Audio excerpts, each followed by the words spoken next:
अस्सलाम वालेकुम। Welcome to my channel novelistic. वो मेरा साहिबा किस्त नंबर 6। जिन्होंने अभी तक पुरानी एपिसोड्स नहीं पढ़ी हैं वो मेरा चैनल विज़िट करके पुरानी एपिसोड पढ़ सकते हैं। शुक्रिया। रात को जब डॉक्टर हसन अपनी वालदा के साथ हॉस्पिटल पहुंचे तब तक मिरहा जा चुकी थी, क्योंकि डॉक्टर हसन को अस्पताल के बाहर दूसरे डॉक्टर मिल गए थे और वो इनसे बातों में मसरूफ़ हो गए थे। और इतनी देर में मिरहा चली गई थी क्योंकि इसको हॉस्टल टाइम से पहुंचना होता था। जब डॉक्टर हसन ने मिरहा को कमरे में ना पाया तो इन्हें इस बात का बहुत अफसोस हुआ कि वो मिरहा को ना देख सके।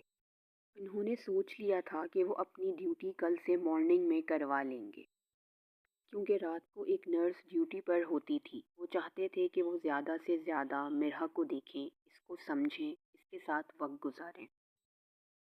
अजीब सी ख्वाहिश इनके अंदर पैदा हो गई थी। जी तो निदा मैडम, अब आपका पैर कैसा है? तकलीफ़ तो नहीं है पैर में? डॉक्टर हसन ने निदा से दोस्ताना लहजे में पूछा। नहीं हसन भाई, अब काफ़ी बेहतर है पैर। आप जैसी जीनियस डॉक्टर होंगे तो मेरा पैर कैसे ठीक नहीं होगा? निदा ने डॉक्टर हसन को मुस्कुराते हुए देखकर कहा। जवाब में डॉक्टर हसन भी मुस्कुरा दिए थे। वैसे हसन भाई, मैं यहाँ बेड पर लेटे लेटे बोर हो गई हूँ। मेरी छुट्टी कब होगी? निदा ने मुंह बनाते हुए हसन से पूछा। अरे अरे, अभी छुट्टी को भूल जाओ कुछ हफ्तों तक।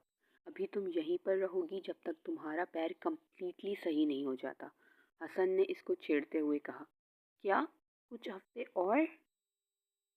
जी, हसन ये कहता हुआ राउंड पर चला गया। खाला जानी, आपने मम्मा को बता दिया था ना? निदा को अपनी अम्मी का ख्याल आया तो इसने खतीजा से पूछा। मैंने बात कर ली थी छोटी से, तुम बेफिक्र रहो। मैंने इसे मुतमईन कर दिया है। इसका फ़ोन आया था जब तुम सो रही थी। वो तो यहाँ आने का कह रही थी, पर मैंने इसे मना कर दिया कि तुम बिल्कुल ठीक हो। यहाँ आओगी ख्वामखा में परेशानी होगी। और सबसे बढ़ के हसन है तो फिर वो मुतमईन हो गई। उन्होंने प्यार से इसे समझाते हुए कहा तो वो भी जवाब में मुस्कुरा दी। डॉक्टर हसन राउंड पर से वापस अपने रूम में आ गए थे। मुझे क्या हो गया है? मैं क्यों इस लड़की के बारे में बार बार सोच रहा हूँ? मैं इसके बारे में कुछ भी नहीं जानता, फिर भी मैं इसकी तरफ खिंचता जा रहा हूँ। एक दो मुलाकातों पर मेरा ये हाल है। जब मैं इसको अच्छी तरह जान जाऊँगा तो पता नहीं मेरा क्या हाल होगा। ये सोचते सोचते इन्होंने सर को झटका और मुस्कुराते हुए काम में मसरूफ़ हो गए। हसन ने हॉस्पिटल में बात करके अपनी शिफ्ट चेंज करवा ली थी, सिर्फ और सिर्फ मिरहा की वजह से। अब इन्हें मिरहा से मिलने से कोई नहीं रोक सकता था और इन्हें तो बहाना चाहिए था बार बार कमरे में जाने का। मिरहा दवाएं लेने के लिए बाहर गई थी और खतीजा के पास भी कॉल आई थी। वो बात करने के लिए कमरे से बाहर गई तो निदा ने डॉक्टर हसन को घेर लिया। वो सब समझ रही थी। खैर तो है, बड़े राउंड लग रहे हैं मेरे रूम के? निदा ने हसन को मसनूई अंदाज में घूरते हुए पूछा। क्यों, मैं अपनी बहन को देखने नहीं आ सकता? हसन ने मुस्कुराहट दबाते हुए कहा। दाल में कुछ काला है? निदा ने मुस्कुराते हुए पूछा। अब जब तुम्हें मामले की संगीनी का अंदाज़ा हो ही गया है तो भाई की कुछ मदद करो, कुछ मामलात आगे बढ़ाओ। हसन ने भी मासूमियत से कहा। देखो, वो तुम्हारी दोस्त है और तुम ही ने सारा मामला आगे बढ़ाना है। मैं कुछ नहीं कर सकता अकेले, हसन ने मासूमियत से कहा।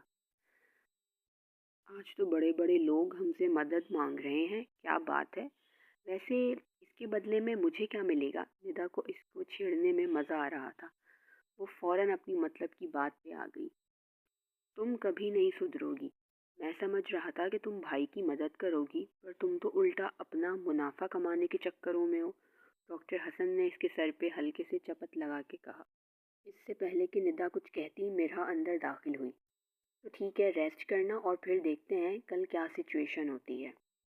ये कहकर हसन फौरन कमरे से बाहर निकल गया। निदा ने हसन की हालत देखकर बड़ी मुश्किल से अपनी हंसी कंट्रोल की थी।